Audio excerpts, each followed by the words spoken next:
Hi everyone, welcome to Starsight.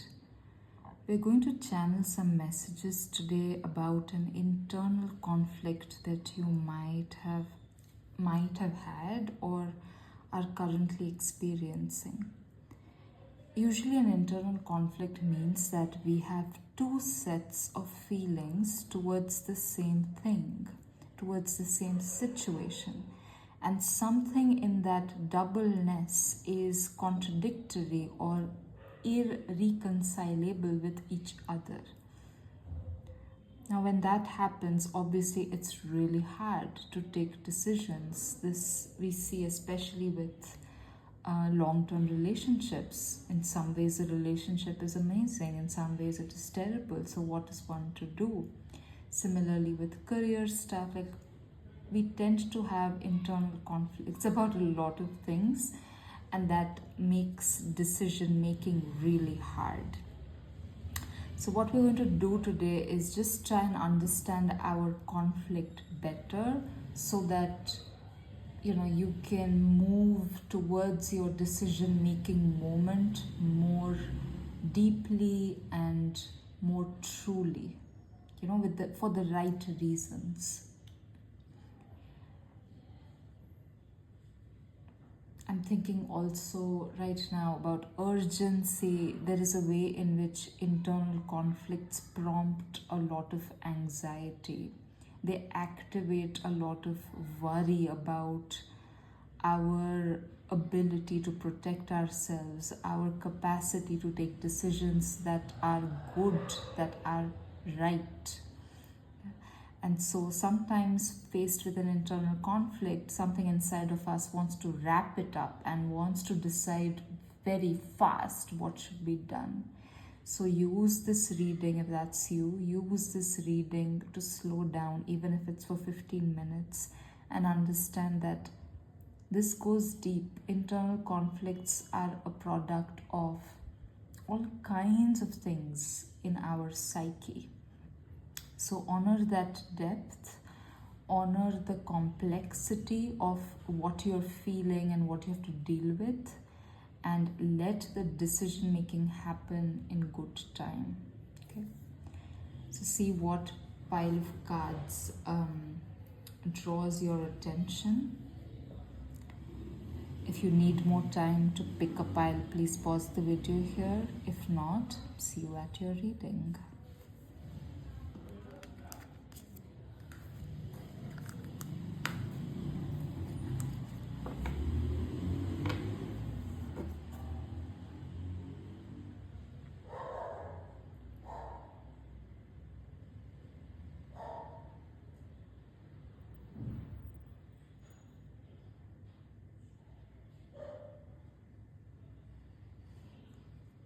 Hi, pile one. Everything in my noisy neighborhood had quietened for, I think, a golden 20 minutes, which is when I decided, oh, now it's going to be okay if I record the messages, and it's pretty noisy again. If that bothers you, I'm really sorry, but that's just how things are where I am. Okay. All right, the rose garden. Innocence, forgiveness, be gentle with yourself.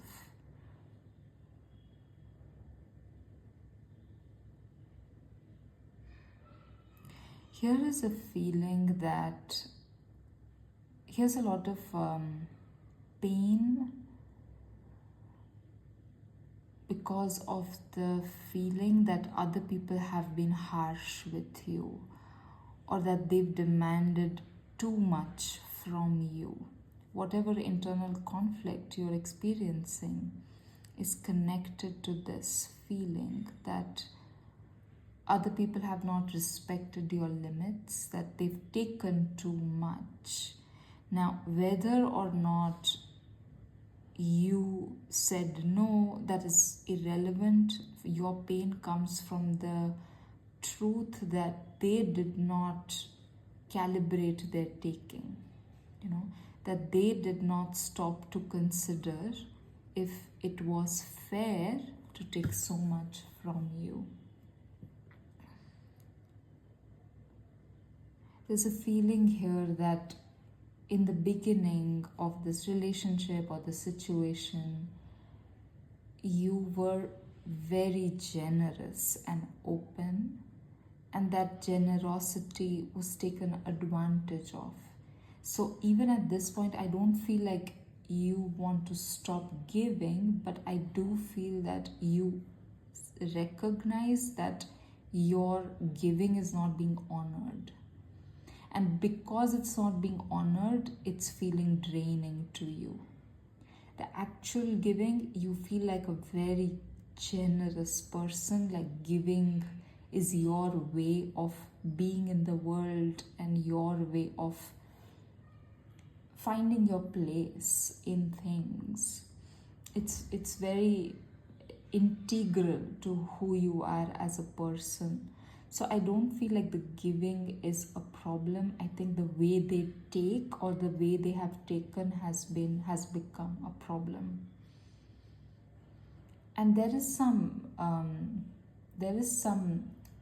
anger here also towards yourself about not having seen this earlier. There's some self-doubt that's come up because of the situation, like, am I harming myself? Do I know what I'm doing? It's shaken you very deeply, whatever this unfair taking business has been. Let's see what your conflict is about. The World in reverse, 8 of Wands, the Ace of Swords.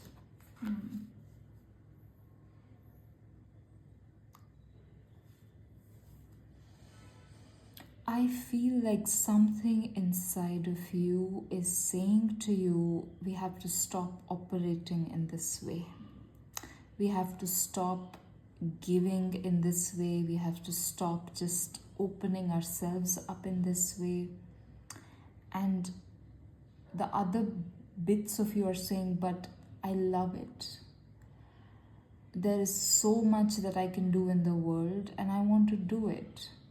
And just because someone did not honor it doesn't mean that I have to change. This feels like the heart of the conflict. You want very much to see it as a one-time thing or a thing that is on this person or this situation that didn't honor you. You don't want to interpret it as a reflection of something wrong in your giving, something wrong in how you operate. But then there's also other parts of you that feel like, no, we need to protect ourselves and we need to be careful about how we give and where we give and how immediately we start giving. There's a 0 to 100 kind of an energy here where you see someone who needs something, and if you have it, you just want to go all in. And there are these parts of you that are now saying no. And you're wondering if this is you being just, traumatized and feeling defensive, or there is something really here to think about. The 0 to 100. Did you hear that bike? Yeah.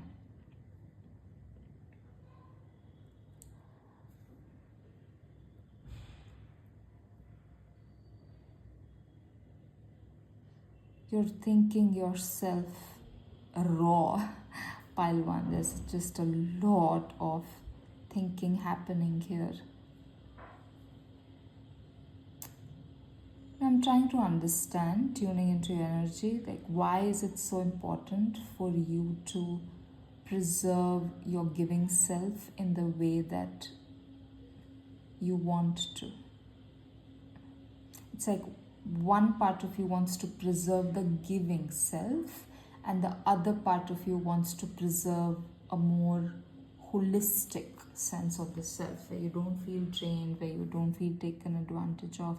It also feels like a classic inner feminine, inner masculine kind of conflict, where the inner feminine wants to flow and find meaning in that flow of energy, whether sometimes that's going to be giving and sometimes that's going to be receiving. The feminine wants to be free and flowing, and the masculine is concerned about how that flow might work against you. There's some, I feel very strongly in your energy that even when I'm saying that, there's something in you saying loudly, no, giving does not work against me. Like, I am against all of these models of human behavior that are all about me and myself and take care of me first. How are we going to survive if we function like that? We have to consider community. We have to think about more social ways, more communal ways of being, and sometimes that means that you're going to be the one giving if the other person is in a position where they need that. And sometimes it's also going to lead to exploitation, but that's a one-off thing. Yeah, so I feel like we've sketched the conflict in detail now. Part of you wants to continue giving in the same way that you've been, and part of you wants to change the mode of giving here. Let's see what your guidance is. Sophia, divine plan, wisdom, intelligence within, destiny. The anointed, answer the call, leadership, empowerment, soul gifts. Look at that. This is also that polarization of the inner feminine here, Sophia, and the inner masculine here, the anointed, empowerment. But that is your guidance, pile 1. So you're being guided to integrate these two voices rather than pick one over the other. And what that's going to mean, it's going to be different for everyone. So please do your own inner work here and think about what kind of integration is going to work best for you. But I'm going to offer some clues in terms of what these cards are saying.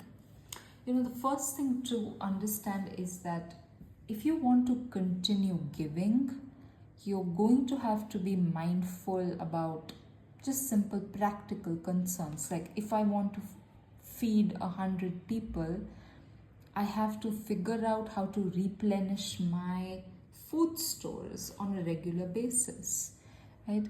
If my food stores are not,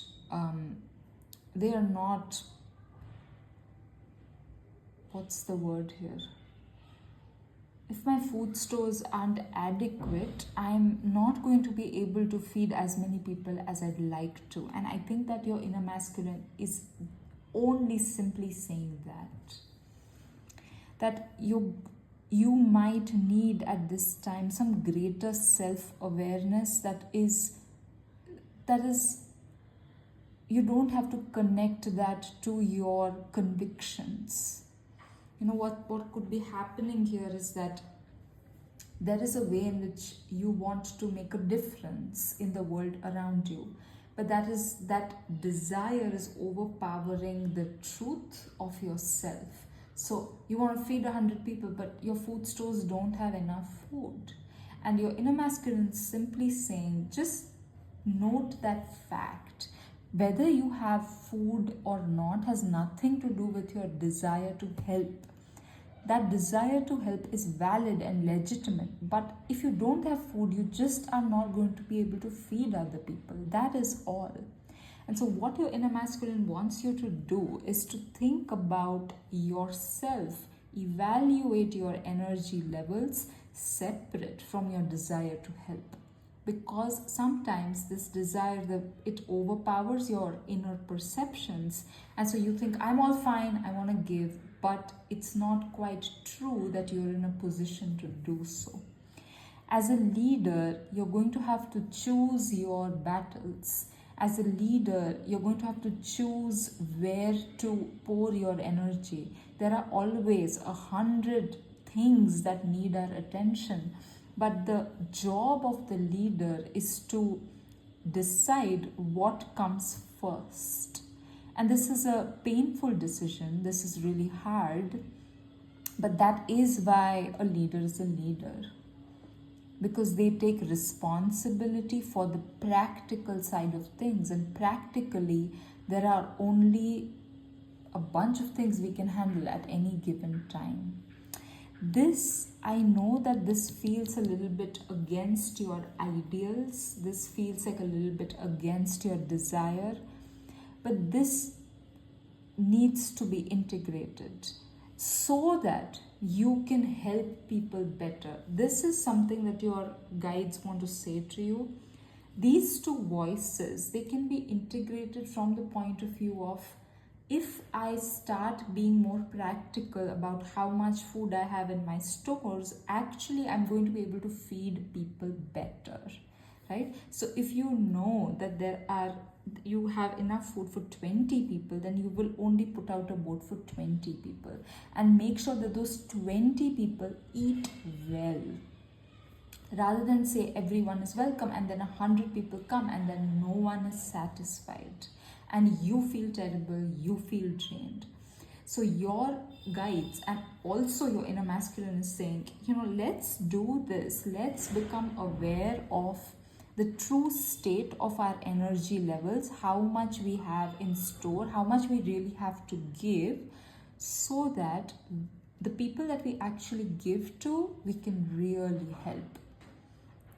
That we can really empower them enough with your giving that they can then go do their own thing. If you try and help 20 people but none of them feel satisfied enough to then go do their own thing, you're going to continue the problem. There is then a dependence that is generated on your help and on your energy. Whereas your inner masculine and your guides are saying, we want to help people in a way that they don't need to depend on us anymore. We want to help them in a moment where they need help. Yes, we are in a community, we are in a network of social connections. And if someone needs something more at any given moment, we have it, we want to give it to them. But we want to generate our giving in a way that allows them to then generate resources for themselves. We don't want to give in a way that gets people to depend on us or depend on you here. Because that's, I think, what was happening with the person or the situation who ended up taking advantage of you. They got into a dependence. I feel also that actually your giving experience is going to be much more fluid, like your inner feminine wants, when you take care of these practical things.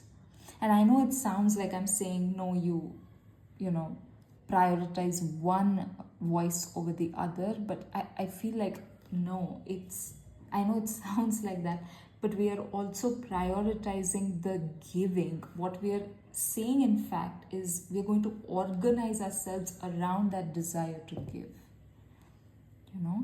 Like that is the center here. The inner feminine is the center here. And for it to continue to be the center, for it to continue to happen for years and years, however many years you want to do this important work of giving to your community, we need certain things in place. Let's see some big picture guidance here. Third eye chakra, pineal perspective and freedom.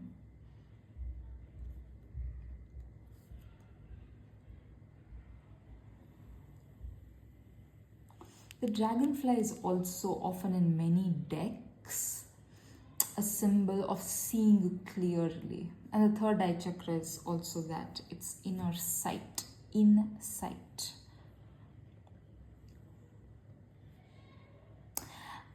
I feel like this is an important moment in your incarnation about you learning to see other people clearly.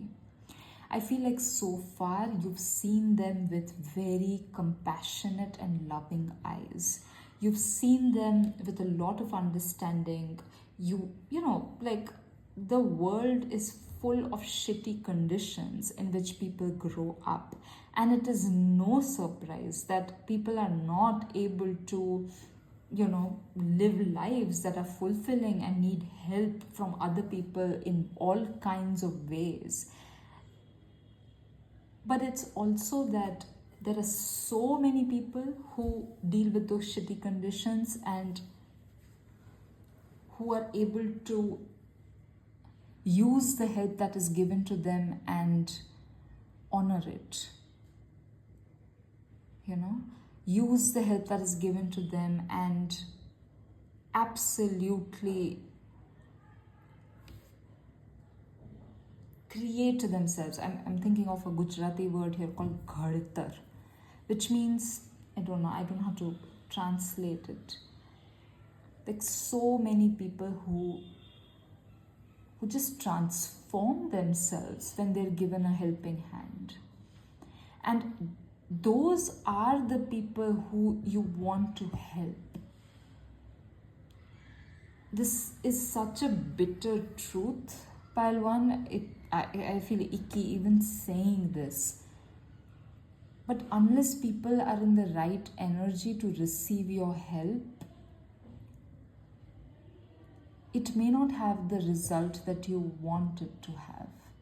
And I am not at all saying like meet people and judge them at first go whether they're going to receive your help in the right way or not. Maybe you're going to give it anyway and then figure out that, oh, they didn't use it in the right way. But once you see that, then you need to learn to separate.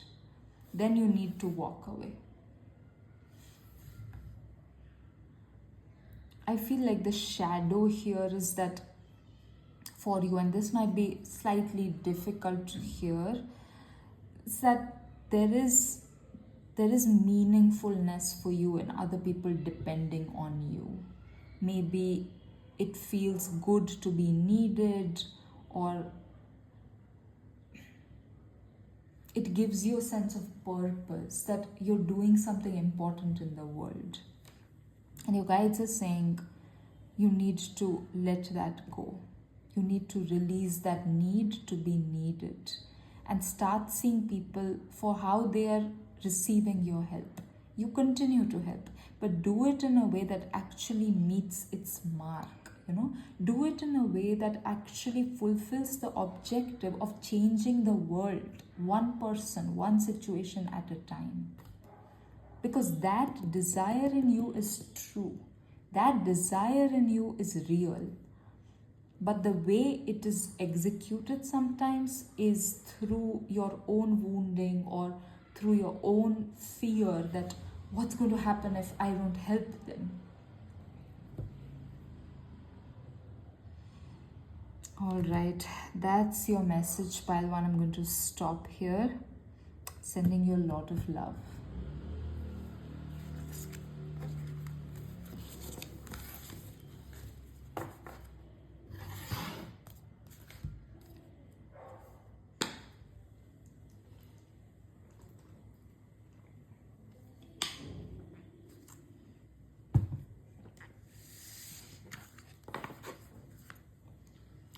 All right, pile two. The second bloom, a second chance. It's never too late. New possibilities. This feels straight up like a relationship problem, a relational conflict, or an inner conflict about a relationship. That's what I mean. The question of, should I stay? Should I leave? Or if it's a return of a relationship, should I try again, or should I let it go and go for something new?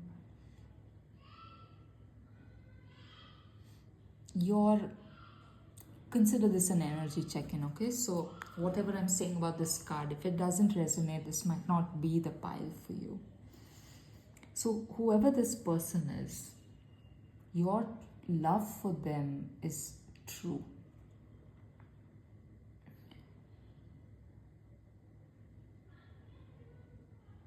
There is no question there about the the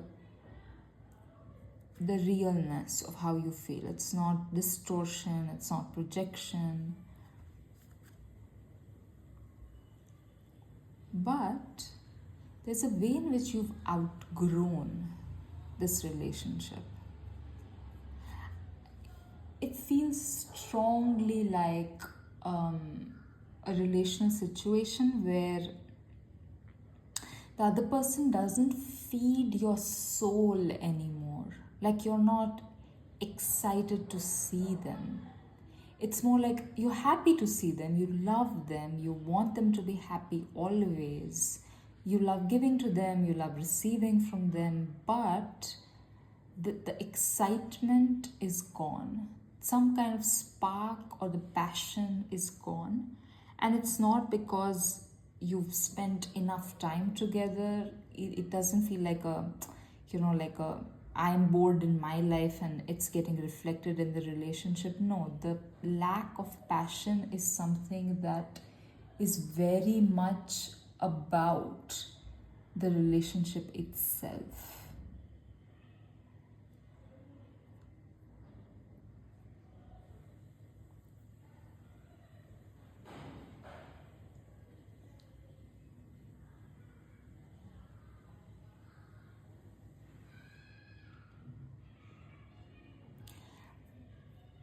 I feel like your conflict is,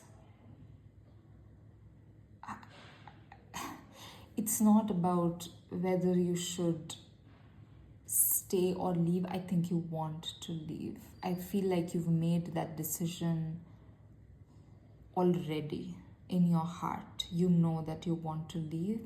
I think your conflict is what that's going to do to the other person. That is something you're not able to accept or be on board with. It feels like you would be abandoning them. It feels like maybe they're going through a difficult time in their life and you're thinking, let me not break up for a year or something. Maybe they've just experienced a loss in their life, or they're going through a difficult financial situation, and you think, it's not like I don't like them, it's not like I don't love them. Let me support them through this difficult situation, and when it's the right time, then I will leave. But then also these moments come when you just feel so ready to move on that you may be confused about when to do it. It also feels at the level of fantasy, you're already thinking about how a newer relationship might feel, or a different kind of relationship might feel. I think there's a lot of transformation that's happened for you in the last couple of years. And it's like this other person, we all have our own paces of transformation, and the last 2 years for them have been more about stabilizing rather than transforming. I feel when I'm thinking about your energy, I feel like whenever you think about this person, even, or maybe if you live together, then thinking about that space even makes you feel like, this again, like a fed up kind of a feeling, even though this person does not seem to have done anything particularly bad to you. I feel like just normal ups and downs of a relationship, but something in you has outgrown it. Alright, so that, if none of that resonates for you, pile to this may not be your reading. Okay, let's learn more about your conflict. Yeah, see the Empress in reverse, the Sun in reverse, The Lovers in reverse. At some point in this relationship, pile 2, this person became your child and you became their parent. And I feel like that's pretty normal and that's pretty ordinary, but then also that shifts. So it's normal to be parenting your partner for a bit. Like if they've just gone through something awful, etc., it's very normal. We all need our partners to perform multiple roles. But then also we tend to revert back to the partnering role, to the lover role. If we get stuck in the parent-child dynamic, it's then very hard to step out of it. This is true of any relational dynamic, actually. And what a partnership often needs is like a healthy balance of everything. You're also my lover, and you're also my partner, and you're also my child, and you're also my friend, and you're also my parent, and you're also a stranger that I'm discovering new things about every day. That kind of a dynamic movement between roles is often what keeps a relationship alive. Whereas here, the stagnation or the deadening has to do with some kind of caretaking dynamic that has been established between the two of you, which is also why you're afraid of abandoning them rather than thinking, I need to do what I need to do. Being in a relationship with them while my heart is not in it is also kind of a wrongdoing in some sense. But I think that for this person, it's okay, even if your heart's not in it, like they depend so much on your caretaking right now. And you're afraid of taking that away. At the same time, there may be some hidden resentment about them, about their dependence.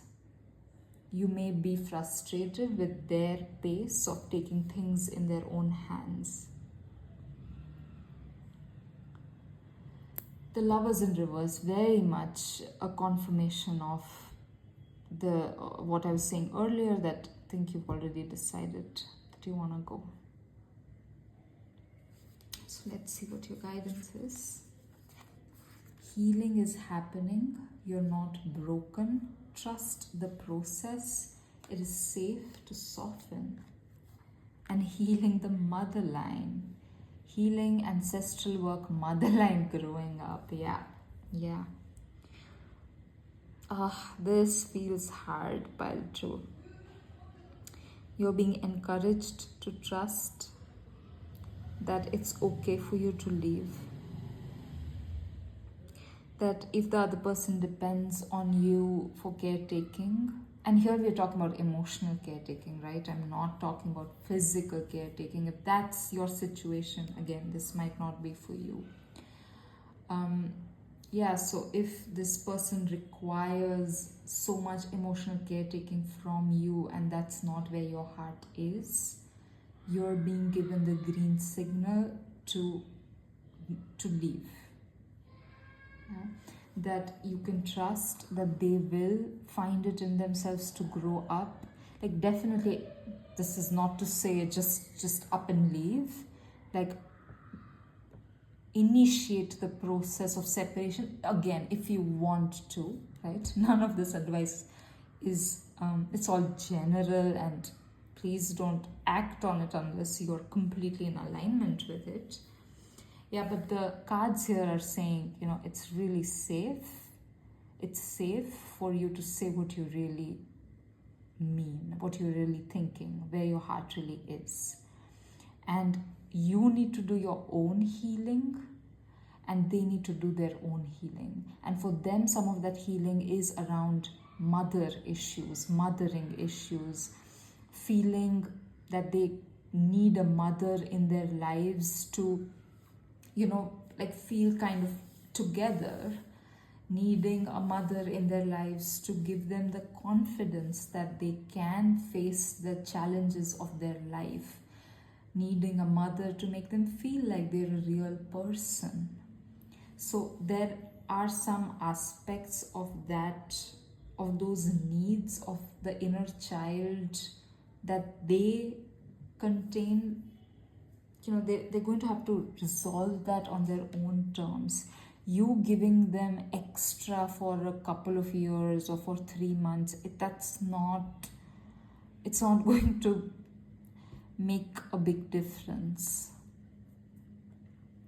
And you might want to initiate the separation in this kind of a way, like in a hand-holding kind of a way, like, I feel like this is happening, I want to leave, but also, can we get you into therapy, and can we get you dealing with all of this head on as we separate? Like, not just be like, okay, I'm going to whatever you like. No, but actually create a kind of transitional process, a transitional arrangement to help them also cultivate different kinds of resources in their life and within themselves. Maybe you could read a couple of books together. There are many ways of actually working this separation out in a way that is doable for both of you. I mean, I'm not saying it's not going to be rough, but I think that roughness can be managed. It does not have to be either I'm taking care of you or fuck off, It doesn't have to be those extremes, that kind of a black and white thing, which might be something that you have been dealing with, like some kind of black and white thinking, because look at these cards, there's so much blurring here, there's so much dark and light and shadow and illumination, and I feel like that's what your guides are encouraging you to embrace. It's also possible that both of you get into a much more balanced relationship through this separation. Like, it does not mean that this person has to exit your life once and for all. It can be just that there is a change in what the relationship becomes. And it's much more comfortable and alive then for both of you, even if it's not a romantic relationship anymore. But still, like, even within the friendship, there are friends sometimes, there are strangers sometimes, there are snarky best friends sometimes. Like, they can be many things to you, and you can be many things to them once this central dynamic is resolved, given up. I feel like this is also some kind of growing up for you as a mothering energy. Again, we all have that energy within us, but at some point we also have to let that energy mature and that energy grow. That mothers have to sooner or later let their children go. And I feel like this is going to be much harder emotionally for you than you think, because the decision has been made in your mind. I think it's brought you a lot of relief and clarity. But there's still emotional grieving that is pending. And as you actually initiate this process of separation, I feel like those feelings might come up for you. Right, let's see some big picture guidance here. Mount Shasta, stepping through. Yeah, it feels like for a while you might need to maintain some hardcore aloneness as you integrate both the importance of this relationship and also the end of it. It feels like a very significant relationship in your life, and so you may have to take some time, like honestly, like take 2 weeks off from your job if you can, or you might need some solid time to sit with what's happened and how things changed, and the good times and the difficult times. It's like the only way out is through. You might also need that kind of time with your partner where both of you process the the relationship and its end together, that might actually bring you both a lot of relief. Acceptance also. It's feeling really heavy, pile 2. Very, very heavy. And at the same time, so liberating.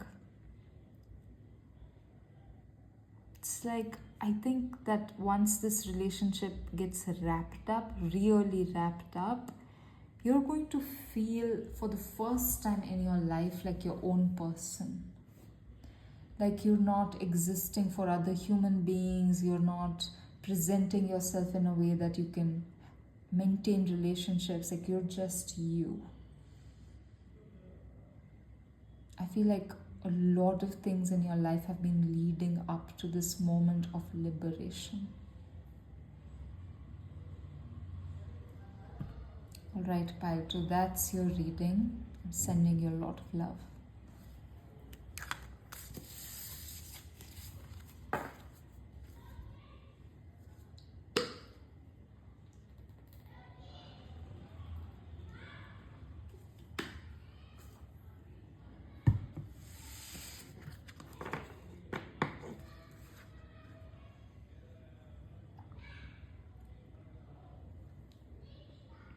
All right, pile 3.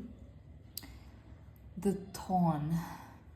Protection, boundaries, clear communication.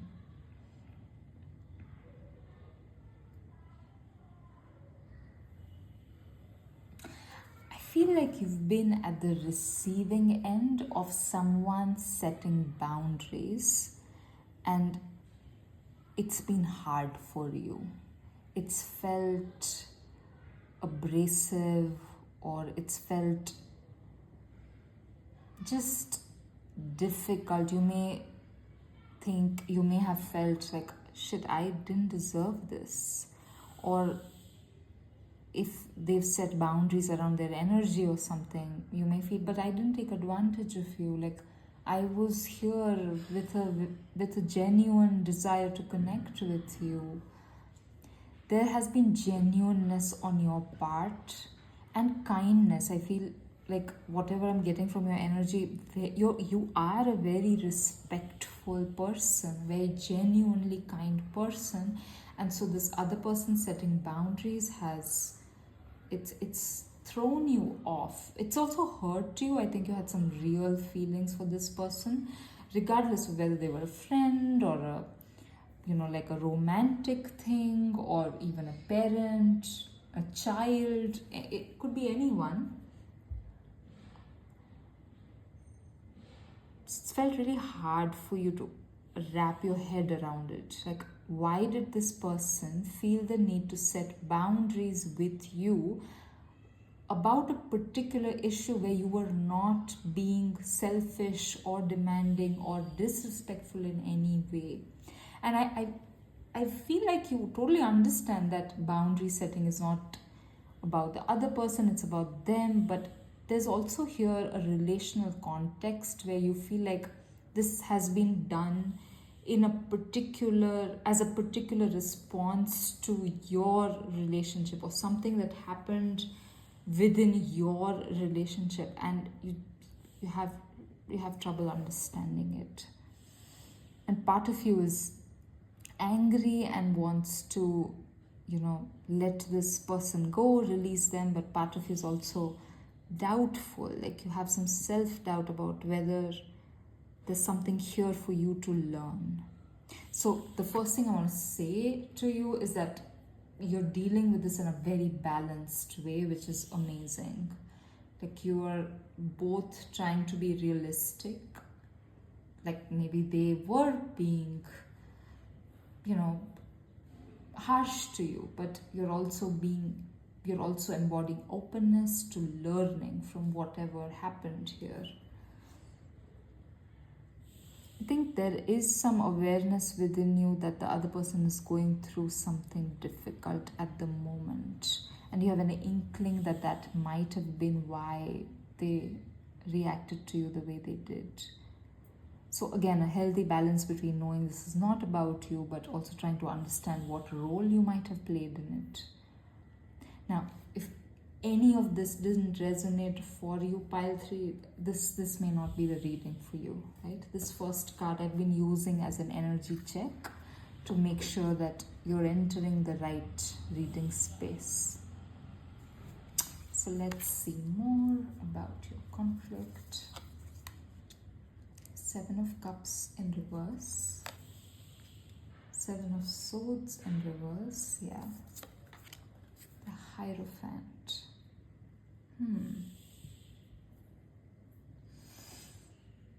I feel like whatever boundary this person has set has been around communication, around them not sharing certain things or their life with you.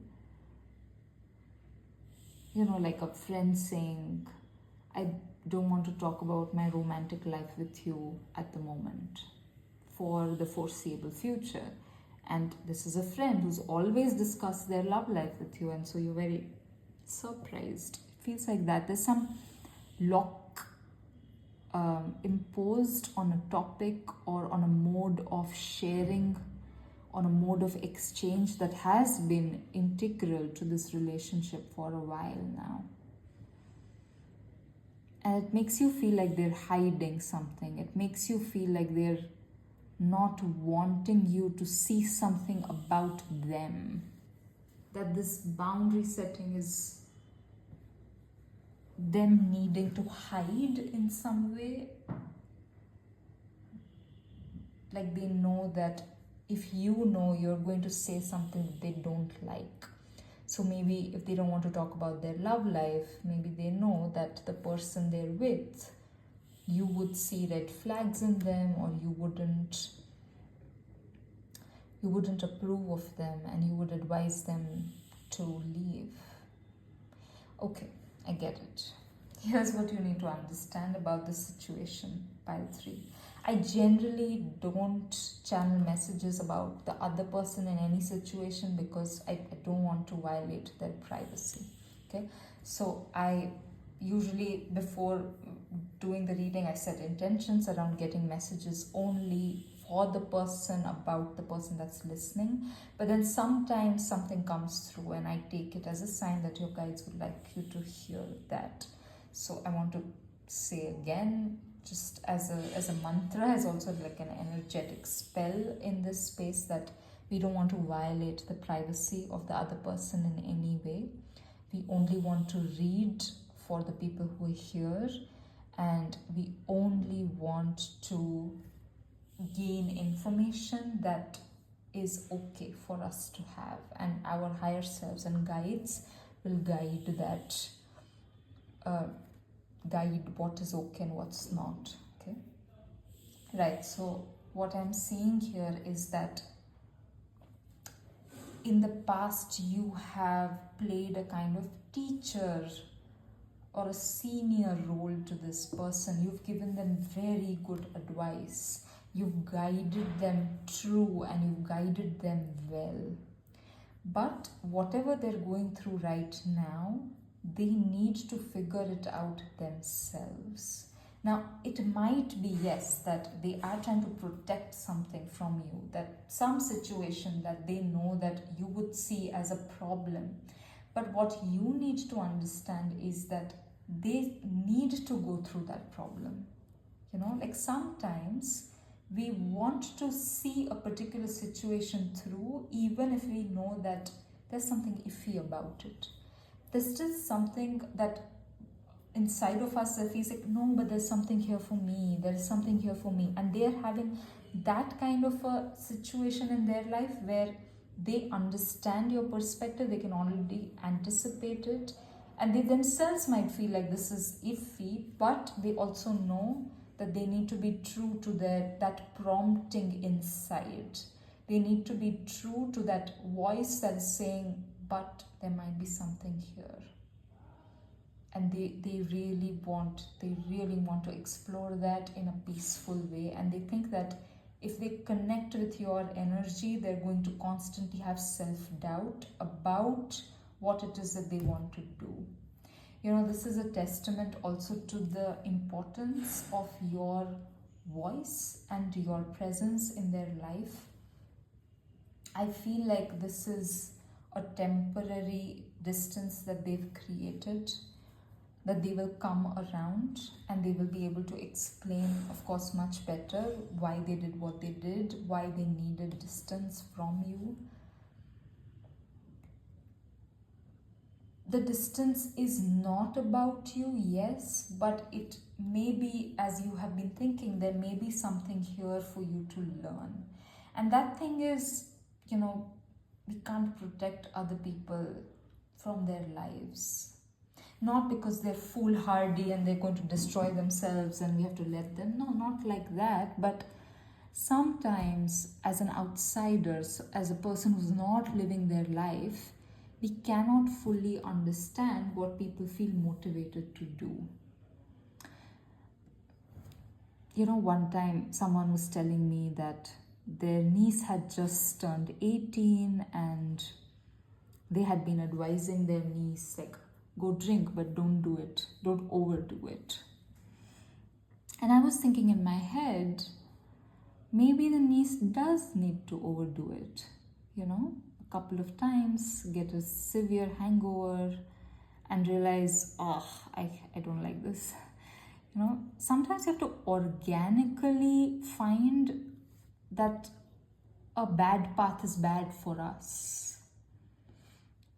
And it's that kind of a situation for the other person, but this may be something for you to learn also, that you have to let your niece overdrink. I mean, of course they'll do whatever they want to do, 18-year-olds, but what I mean is, even in your head, you have to make space for other people making bad decisions for themselves and seeing them through. There's some otherworldly thing happening here with this other person. Like I feel, like sometimes we meet a person, it's horrible for us, but they kind of spur us onto the perfect path for us. It's that kind of thing where it's both good and fated and bad and good all at the same time. But your concern, your true friendship, your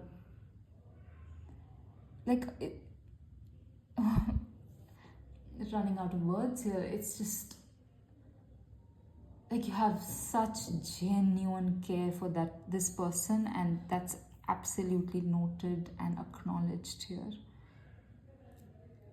Like, really, there's no selfishness here about what you give to them, how you have guided them in the past. You've been very good, pile 3, as a guide, as a friend, as a well-wisher, as someone who truly wants this other person to flourish and do well and be happy. Stay anchored in that. Trust that whenever they're ready again for it, they'll be back. You haven't done anything wrong. You haven't done anything out of line. And now it's the time to actually let them be. Let them go through the thing that they need to go through. You'll be there when they need to return. I'm guessing. If you don't feel like wanting to be there, that's all up to you. But based on the cards, it feels like you'll be there. Let's see what your guidance is. The child within, inner mother, innocence, gentleness, tenderness. After the rain, silver lining, relief, hope, mercy, it's over, acceptance. Yeah, this feels very much like they will return once they've seen the situation through. I feel like both of you are also, like, your relationship is also evolving through whatever's going on, because they're going to return not only as a person who relies on your guidance, who relies on your love, but also as a person who can give it back to you, who can be your guide as well, who can mother you as well, who can love you as well, who can take this kind of a situation from you as well. Like, there is a maturing happening through this situation, and when they return to you, you're going to have a much more equal relationship than before.